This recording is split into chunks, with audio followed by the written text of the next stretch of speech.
যে আমাৰ মই প্ৰথম বিটিসি নতুনকৈ চৰকাৰ হোৱাৰ পিছত প্ৰেছ মিট কৰাটো মোৰ কাৰণে আজি নতুন ফাৰ্ষ্ট টাইম বুলি মই ক'ব পাৰোঁ। প্ৰথমে অটেকিঙৰ পিছত আজি প্ৰথম প্ৰেছ মিট বুলি ক'ব পাৰে আৰু আজি নতুনকৈ 12জন এক্সিকিউটিভ কাউন্সিল EM আমাৰ শপত গ্ৰহণ লৈছে। ইয়াৰ পিছত আমি আকৌ এক্সিকিউটিভ কাউন্সিলৰ EC মিটিং আমি লৈছোঁ, অলপ আগতে শেষ হ'ল। তো প্ৰথম আমাৰ এক্সিকিউটিভ কাউন্সিল EC মিটিঙত খুব ভাল ডিচিশ্যন হ'ল।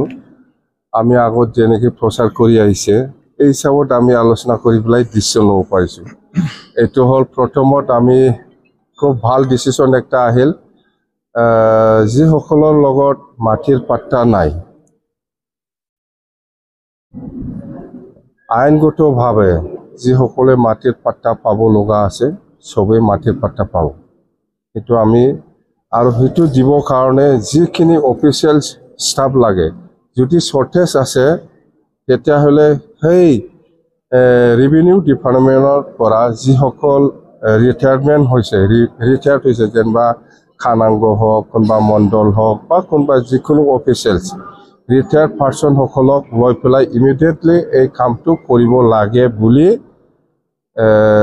আমি ডিচিশ্যন লৈছোঁ। মুঠতে অফিচিয়েলছটো যিহেতু শ্বৰ্টেজ হ'বই, যিহেতু আমাৰ এণ্টায়াৰ BTCত ইমান হাজাৰ হাজাৰ মানুহৰ মাটি পাট্টা দিয়াৰ কথা আছে, ডিচিশ্যন যিহেতু লৈছে, অফিচিয়েল ষ্টাফটো যিহেতু শ্বৰ্টেজ হ'ব, সেইকাৰণে আমি ৰিটায়াৰ্ড পাৰ্চনসকলক লৈ পেলাই এই কামটো সোনকালে আৰম্ভ কৰিব লাগে বুলি আমি ডিচিশ্যন লৈছে।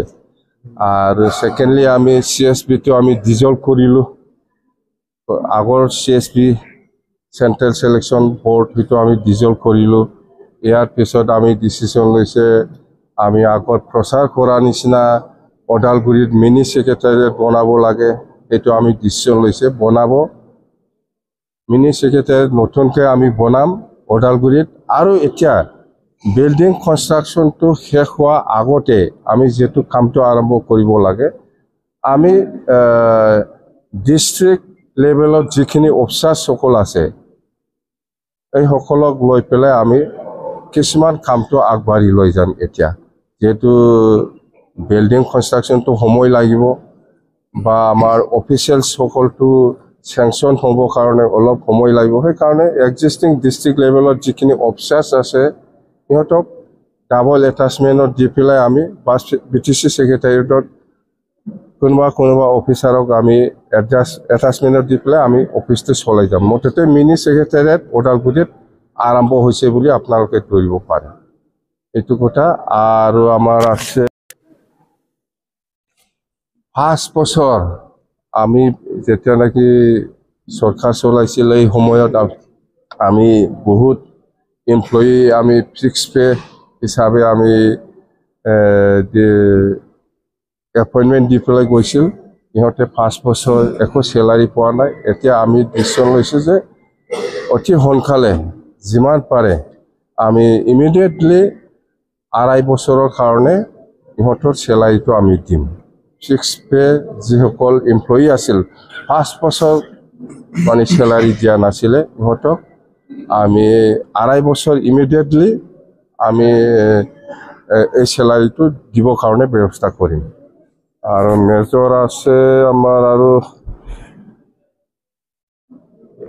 এইটো গেৰেণ্টিৰ কথা কৈছে যেনিবা 100 crore ইয়াং ল'ৰা ছোৱালীসকলৰ কাৰণে যিটো ব্যৱস্থা ল'ব সেইটো আমি অলৰেডি দিছোঁ। এইবিলাক গেৰেণ্টি চব এছেটিছ আমাৰ ডিচিশ্যন আছে। আৰু আপোনালোকৰ তাৰমানে PMAY ঘৰ যিটো ছাৰ্ভে ইয়াতে বেছি দেৰিকৈ আলোচনা কৰিছে।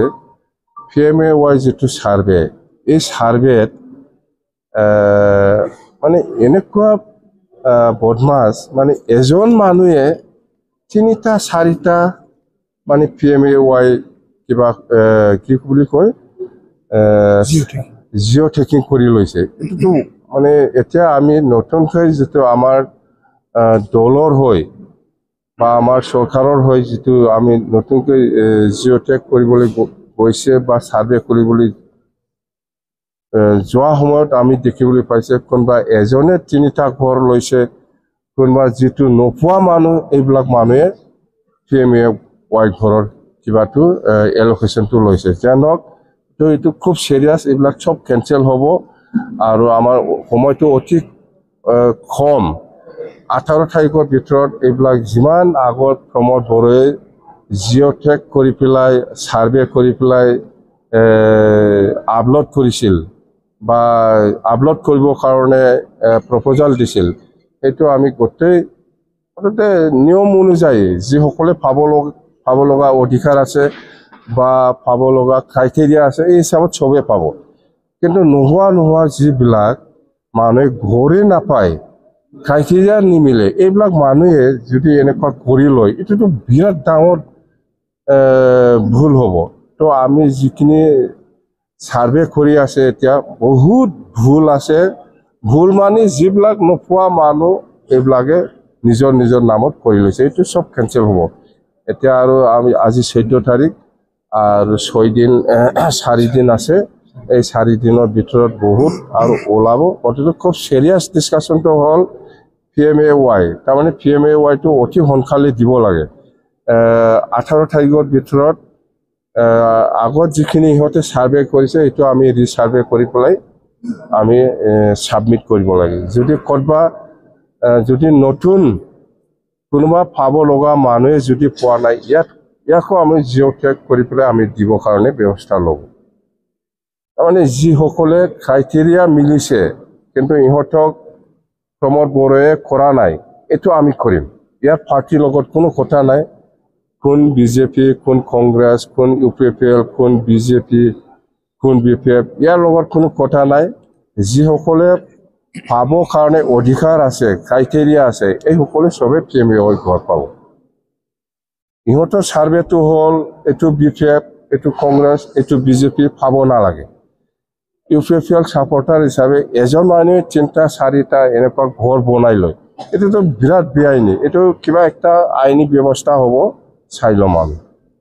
কথা চিৰিয়াছ এইবিলাকে, বেছি আৰু নাই। আজি মেইন এজেণ্ডাটো হ'ল লেণ্ড পাট্টা আৰু আমাৰ যিটো 5টা গেৰেণ্টি সেইবিলাক ভাল হ'ল। CSP এইটো ডিজলভ হৈ গ'ল আৰু আমাৰ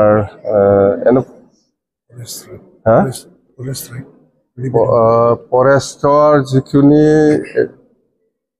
ইণ্টাৰভিউ দি পেলাই গ্ৰেড 1, গ্ৰেড 2 চাকৰি দিছিল, সেইটো লিগেল ইলিগেল সেইটো আমি আজি আলোচনা হৈছে, এইটো চাব দিছে। যদি ইলিগেল হয় সেইটো কেঞ্চেল হ'ব, যদি লিগেল হয় পাই যাব। আৰু আমি জানাত BCDC ছেক্ৰেটাৰী হিচাপে যিটো নিযুক্তি দিছিলে সেইটোতো আমি জানাত ইলিগেল। যেন হওক আমি আইনগতভাৱে আমাৰ ল অফিচাৰ আছে, ইহঁতক চাব দিছোঁ। উইদিন এ উইক মই ৰিপৰ্টটো পাম।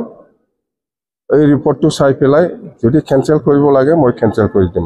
আৰু যিমান ডিপাৰ্টমেণ্টেল 40টা ডিপাৰ্টমেণ্টত যিমান টেণ্ডাৰ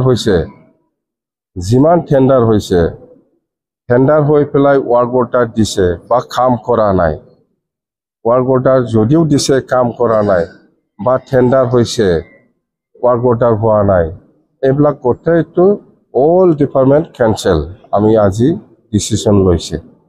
ইমান যিখিনি টেণ্ডাৰ হৈছিলে, টেণ্ডাৰ কৰিছিলে, লিগেল হওক ইলিগেল হওক, এইটো কেঞ্চেল হ'ব। স্পষ্ট কথা, কেঞ্চেল হ'ব মানে আমি ডিচিশ্যনেই ল'লে কেঞ্চেল 40টা ডিপাৰ্টমেণ্টত।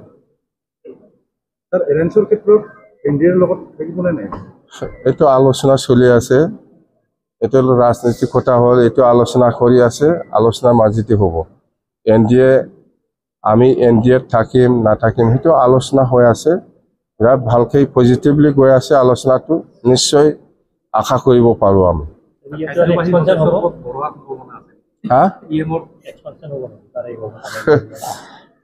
এক্সপানশ্যন এইটোতো আমি যদি এক্সপানশ্যন প্ৰয়োজন বুলি ভাবে আমাৰ BTC আমি লিখি দিম।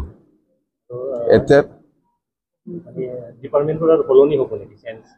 ডিপাৰ্টমেণ্টটো কোনোবা যদি ভাল কাম কৰে কণ্টিনিউ হ'ব, যদি কোনোবা ভাল কাম নকৰে চেঞ্জ হ'ব, এইটো সময় নালাগে।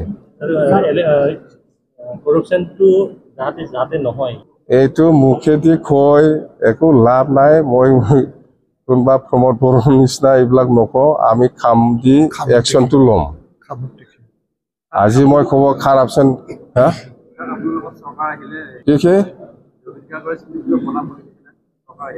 যেনেকে কৈছে এনেকে কাম কৰিব, এইটো একো চিন্তাই কৰিব নালাগে আপোনালোকে। আমি গুৰুজনা শংকৰদেৱৰ এটা ভৱন বনাই দিম বুলি কৈছে, এইটো আমি বনাম।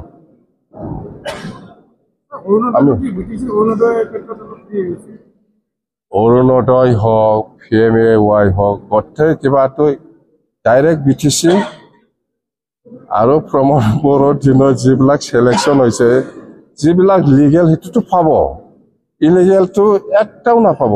আমাৰ কথাটো হ'ল পাৰ্টিৰ লগত কথা নহয়।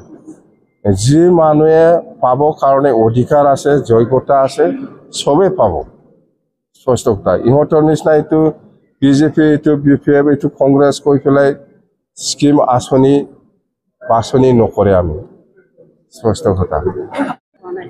এইটো আমি আজি ডিচিশ্যন হৈছে, যিসকলক আমাৰ দিনত 10 বছৰ হওক, 10 বছৰ, 11 বছৰ, 12 বছৰটো ৰেগুলাৰ হ'ব। কিন্তু এতিয়া 5 বছৰ ইহঁতে যিসকলে ফিক্স পে কাম কৰি আছে, ইহঁতে চেলাৰী পোৱা নাই, সেইটো 2.5 বছৰৰ কাৰণে ইমিডিয়েটলি আমি ঠিক কৰিম।